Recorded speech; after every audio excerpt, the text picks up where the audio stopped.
bo'ldi aka, men yana bitta o'ylab ko'rishim kerak ekan. Odatda sotuvchilar mijoz o'ylab ko'raman deganda bunga yo'l qo'yib beradi va 98% holatda umuman sotuv bo'lmaydi. Men hozir sizlarga buni qanaqa to'g'ri yechish kerakligini o'rgataman.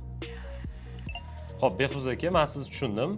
Odatda mijozlarimiz ikkita vaziyatda o'ylab ko'raman deyshadi. Birinchisi bu mahsulotimiz haqida, unga nima foyda berish haqida yetarli ma'lumotga ega bo'lmaganda yoki narxi o'ylantirayotganda. Sizda qaysi biri o'ylantiryapti, Behruz aka?